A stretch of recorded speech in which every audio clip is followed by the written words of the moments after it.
বন্ধুরা, কে স্বর্গে যাওয়ার যোগ্য আর কে নরকে পতিত হয়, এই সিদ্ধান্ত কিভাবে নেওয়া হয়? কে এই বিচার করে?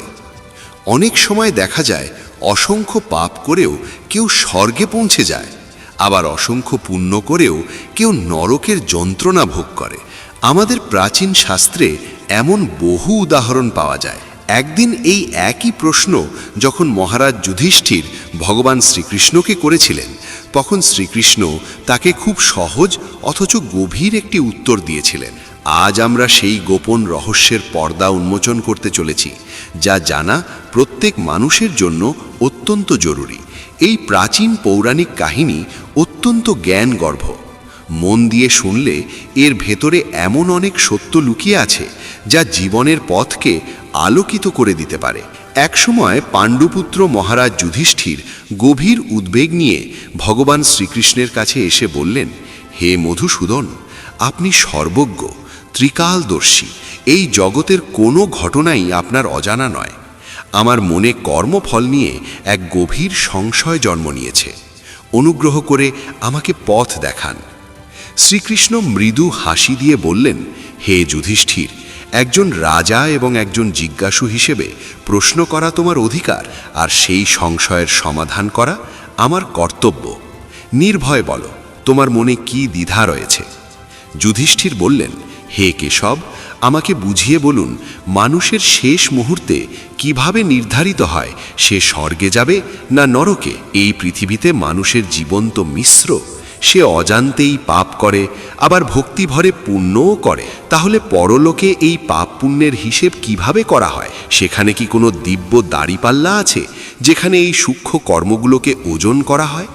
যমরাজ কি ভিত্তিতে চূড়ান্ত বিচার দেন? যুধিষ্ঠিরের এই প্রশ্ন শুনে শ্রীকৃষ্ণের চোখে এক অদ্ভুত দীপ্তি জ্বলে উঠল। তিনি গম্ভীর কণ্ঠে বললেন, হে রাজন, তুমি মানব কল্যাণের জন্য অত্যন্ত গুরুত্বপূর্ণ প্রশ্ন করেছ। কর্মের গতি অত্যন্ত সূক্ষ্ম ও গভীর। এই জগৎ যেখানে কেবল বাহ্যিক কাজ দেখে, ঈশ্বর সেখানে মানুষের অন্তরের ভাব দেখেন। তোমার প্রশ্নের উত্তর শুধু কথায় দেওয়া সম্ভব নয়, তাই আমি তোমাকে এক প্রাচীন কাহিনী শোনাব। এই কাহিনী মন দিয়ে শুনলে তোমার সমস্ত সংশয় দূর হয়ে যাবে এবং তুমি সঠিক উত্তর পেয়ে যাবে। যুধিষ্ঠির আবেগে ভরে উঠে বললেন, হে অচ্যুত, আপনার মুখ থেকে জ্ঞানের ধারা শ্রবণ করা আমার পরম সৌভাগ্য। আমি সম্পূর্ণ একাগ্র চিত্তে সেই কাহিনী শোনার জন্য প্রস্তুত। এরপর শ্রীকৃষ্ণ কাহিনী বলতে শুরু করলেন। অনেক প্রাচীনকালে মধ্যদেশের এক বৃহৎ নগরে একই সময় 5 জন মানুষের মৃত্যু হয়। মৃত্যুর পর তাদের আত্মা যমলোকে উপস্থিত হয়। সেখানে পৌঁছেই তারা যে দৃশ্য দেখল তা দেখে তাদের শরীর কেঁপে উঠল, হৃদয় ভয়ে জমে গেল। জীবনে কখনো তারা এত ভয়ঙ্কর স্থান দেখেনি। তারা এক বিশাল প্রাঙ্গণে দাঁড়িয়েছিল, যার সামনে ন্যায়ের দেবতা যমরাজ এক সুবিশাল সোনালী সিংহাসনে আসীন। যমরাজের অবয়ব ছিল বিরাট, মুখে একসাথে জলজলে তেজ আর কঠোর ভয়ঙ্করতা। তার গাত্রবর্ণ ছিল ধূসর শ্যামল, চোখ দুটো অগ্নিশিখার মতো লাল। তার হাতে ছিল শাস্তিদানের দণ্ড, মাথায় ঝলমলে মুকুট এবং গলায় ঝুলছিল সাপের মালা। যমরাজের পাশে বসেছিলেন চিত্রগুপ্ত। তার হাতে ছিল এক বিশাল গ্রন্থ, যেখানে প্রতিটি জীবের জন্ম থেকে মৃত্যু পর্যন্ত সমস্ত কর্মের হিসাব লেখা রয়েছে। তার মুখে ছিল গভীর গাম্ভীর্য। তিনি সময়ে সময়ে সেই গ্রন্থের পাতা উল্টে প্রতিটি আত্মার কর্মফল পরীক্ষা করছিলেন। সেই সভায় যমদূতরা আত্মাদের সামনে এগিয়ে নিয়ে যাচ্ছিল, যাতে তাদের বিচার সম্পন্ন হয়।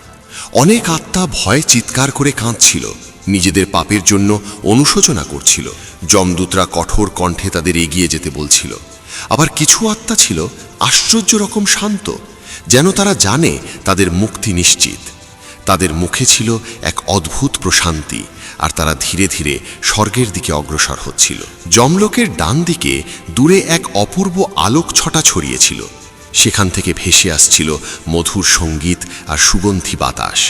সেটি ছিল স্বর্গের দ্বার। সেখান থেকে অপ্সরাদের কোমল কণ্ঠের গান শোনা যাচ্ছিল, আর চারদিকে ছড়িয়ে পড়ছিল দিব্য ফুলের সুগন্ধ।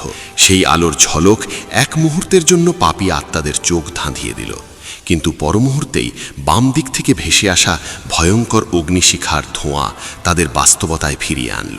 নরকের দিক থেকে আগুনের তীব্র শিখা উঠছিল। সেখান থেকে ভেসে আসছিল অসহ্য আর্তনাদ, চিৎকার আর যন্ত্রণার শব্দ।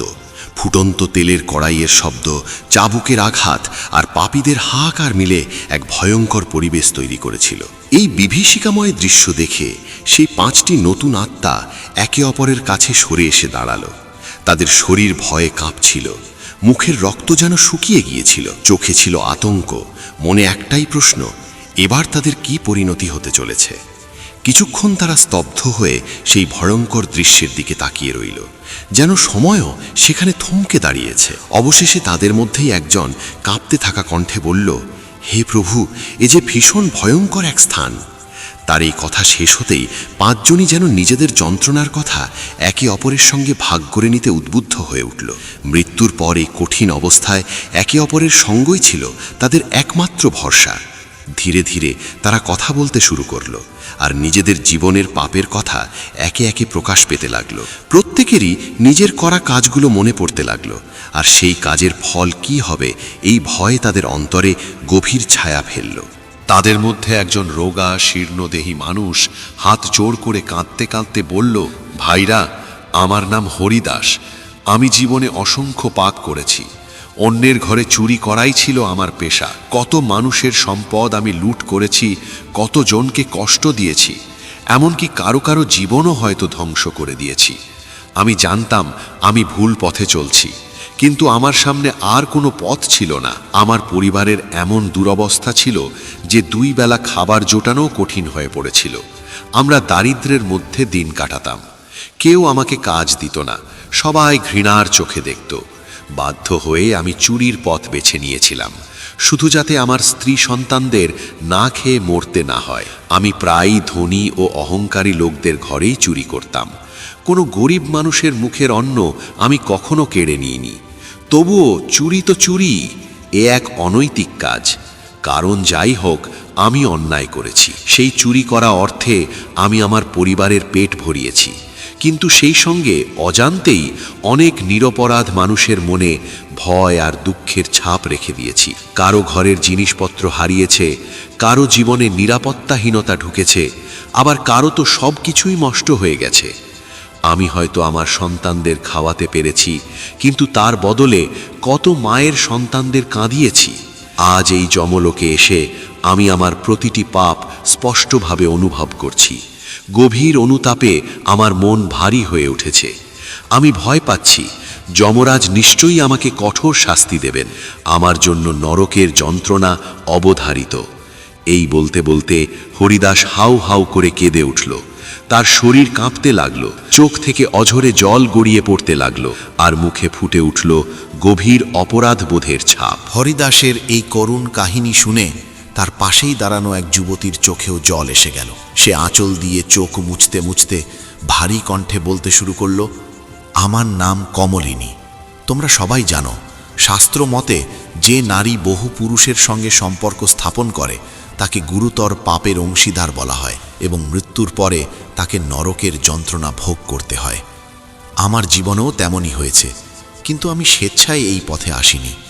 আমি যখন খুব ছোট, তখন এক দুষ্কৃতী আমাকে জোর করে তুলে নিয়ে গিয়ে এই অন্ধকার জগতে ঠেলে দেয়।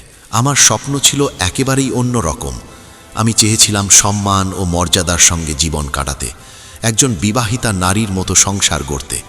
কিন্তু মনে হয় ভাগ্যের লেখাই ছিল অন্য কিছু। আমার ইচ্ছার বিরুদ্ধে বছরের পর বছর আমাকে নিজের দেহ ও মন এমন মানুষের হাতে সমর্পণ করতে হয়েছে যারা আমাকে কখনোই মানুষ বলে ভাবেনি, কেবল এক বস্তু হিসেবেই ব্যবহার করেছে। আমি জানি না এই জীবনের ফল কি হবে।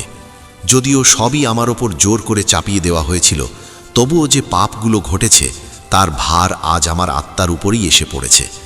আমি বহুবার এই জীবন থেকে বেরিয়ে আসার চেষ্টা করেছি, কিন্তু কোনো পথ খুঁজে পাইনি। বেঁচে থাকাকালীনই আমার জীবন যেন নরকে পরিণত হয়েছিল, আর হয়তো মৃত্যুর পরেও সেই নরকেরই পুনরাবৃত্তি আমাকে ভোগ করতে হবে। আমি প্রতিদিন ঈশ্বরের কাছে প্রার্থনা করেছি যেন এই দুঃসহ অবস্থা থেকে মুক্তি পাই। আমি কখনো কারো অমঙ্গল কামনা করিনি, বরং নিজের কষ্টের মধ্যেও অন্যের দুঃখ লাঘব করার চেষ্টা করেছি।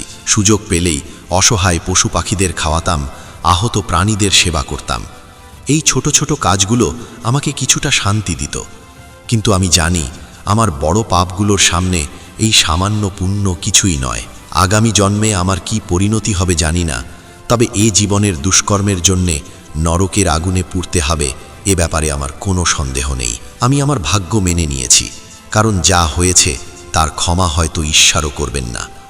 এই বলে কমলিনী অশ্রুসিক্ত হয়ে পড়ল। তার সমগ্র জীবন যেন চোখের সামনে ভেসে উঠল। বহু বছরের জমে থাকা যন্ত্রণা অশ্রু হয়ে বেরিয়ে এলো, আর তার মুখে স্পষ্ট হয়ে উঠল গভীর বেদনার ছাপ। এই দুই কাহিনী শোনার পর সেখানে দাঁড়িয়ে থাকা এক কঠোর মুখাবয়বের মানুষ গভীর শ্বাস নিল। তার চেহারায় যুদ্ধের ছাপ আর অন্তরে জমে থাকা অপরাধ বোধের ভার স্পষ্ট ছিল। ভারাক্রান্ত কণ্ঠে সে বলতে শুরু করল, আমার নাম সূর্যকেতু। তোমরা সবাই নিজের পাপের কথা বলেছ, কিন্তু আমার মনে হয় আমাদের মধ্যে সবচেয়ে বড় পাপী আমি। আমার জীবনে এমন বহু জঘন্য কাজ করেছি যার প্রায়শ্চিত্ত অসম্ভব। আমি এক রাজ্যের সেনাবাহিনীতে সৈনিক ছিলাম। রাজার আদেশে আমাকে অসংখ্য নিরপরাধ মানুষের উপর অত্যাচার করতে হয়েছে। আমি বহু প্রাণ কেড়ে নিয়েছি, কিছু যুদ্ধক্ষেত্রে শত্রুর, কিন্তু অনেক নিরীহ মানুষও আমার হাতে প্রাণ হারিয়েছে, যাদের কোনো অপরাধী ছিল না। আমাদের রাজা ছিল অত্যন্ত নিষ্ঠুর স্বভাবের, সামান্য কারণে কঠোর শাস্তি দিতেন, আর আমাদের আদেশ ছিল প্রশ্ন না করে তা পালন করতে হবে। একজন সাধারণ সৈনিক হিসেবে আমার সামনে কোনো বিকল্প ছিল না। রাজার আদেশ অমান্য করলে সঙ্গে সঙ্গে মৃত্যুদণ্ড নিশ্চিত ছিল, আর আমার পরিবারের জীবনযাপনও রাজার দয়ার উপর নির্ভর করত। নিজের প্রাণ আর পরিবারের সুরক্ষার জন্য আমাকে সেই সব পাপ করতে হয়েছে যা আমার আত্মাকে প্রতিনিয়ত বিদীর্ণ করেছে। আমি গ্রাম জ্বালিয়ে দিয়েছি, নারী শিশু কাউকেই রেহাই দিইনি। যে কেউ রাজার শত্রু বলে ঘোষিত হয়েছে তাকে হত্যা করাই ছিল আমাদের কর্তব্য। চাইলেও আমি কখনো রাজার বিরুদ্ধে দাঁড়াতে পারিনি। এই পর্যন্ত বলে সূর্যকেতু কিছুক্ষণ চোখ বন্ধ করে রইল। তার কণ্ঠ কেঁপে উঠল। সে আবার বলতে লাগল, এই পাপের ভার নিয়ে আমি বেঁচে ছিলাম, লজ্জায় মুখ লুকিয়ে। প্রতি রাতে আমার কানে ভেসে আসত তাদের আর্তনাদ, যাদের আমি হত্যা করেছি। আমি ধীরে ধীরে ভিতর থেকে ভেঙে পড়েছি। জানতাম আমি অন্যায় করছি, তবুও সেই অন্ধকার থেকে বেরিয়ে আসতে পারিনি। পরিবারের প্রতি মায়া আর নিজের ভীরুতার জন্য আমি এই অধর্মের পথেই চলেছি। আমি অসংখ্যবার ঈশ্বরের কাছে ক্ষমা চেয়েছি, কিন্তু নিজেকে কখনো ক্ষমা করতে পারিনি। পাপ তো পাপই। এখন আমার সামনে নরকের আগুন ছাড়া আর কোনো পথ নেই। এই বলে সূর্যকেতুর চোখ থেকে জল গড়িয়ে পড়ল। যদিও সে নিজেকে সংযত রাখার চেষ্টা করছিল, কিন্তু অন্তরের যন্ত্রণার সামনে তার সেই কঠোরতা ভেঙে পড়ল। এরপর এক মধ্যবয়স্ক ব্রাহ্মণ, যার মুখে এক সময়কার তেজের সঙ্গে ক্লান্তির ছাপ মিশেছিল, কথা বলতে শুরু করলেন। তার কপালে ম্লান তিলকের চিহ্ন আর চোখে গভীর অনুতাপের ছায়া। তিনি নম্র কণ্ঠে বললেন, বন্ধুরা, তোমরা যে যত পাপই করে থাকো না কেন, আমার মনে হয় আমাদের মধ্যে সবচেয়ে বড় অপরাধী আমি। তোমাদের মধ্যে অনেকে অজ্ঞানতা বা বাধ্যতায় পাপ করেছ, কিন্তু আমি জেনে শুনেই অধর্মের পথে পা বাড়িয়েছিলাম। এরপর তিনি ধীরে ধীরে নিজের কাহিনী বলতে শুরু করলেন। আমার নাম বাচস্পতি। ছোটবেলা থেকেই আমি বেদশাস্ত্র অধ্যয়ন করে পণ্ডিত হয়েছিলাম। ধর্ম অধর্ম, সত্য মিথ্যা সব কিছুরই স্পষ্ট জ্ঞান ছিল আমার। কি সঠিক আর কি ভুল তা আমি ভালো করেই বুঝতাম।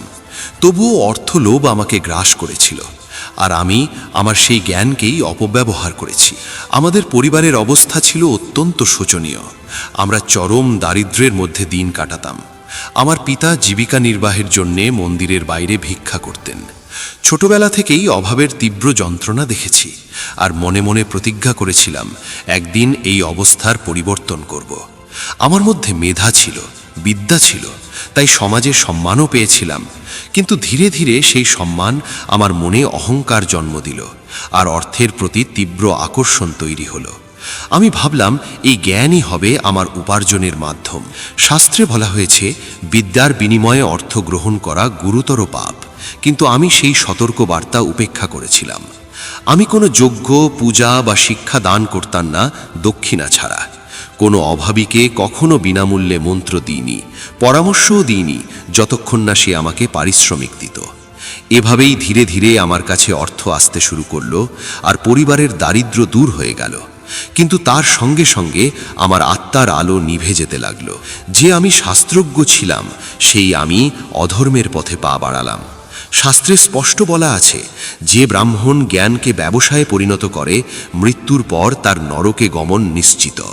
আমি সব জেনে শুনেই পাপ করেছি, তাই আমার বিশ্বাস আমার মতো পাপীর জন্যে নরকই অপেক্ষা করছে। তোমরা হয়তো অজান্তে বা পরিস্থিতির চাপে পাপ করেছ, কিন্তু আমার পাপ সম্পূর্ণ সচেতনভাবে করা। জেনে শুনে অন্যায় করা সবচেয়ে বড় অপরাধ। এই বলে বাচস্পতি নীরব হয়ে গেল।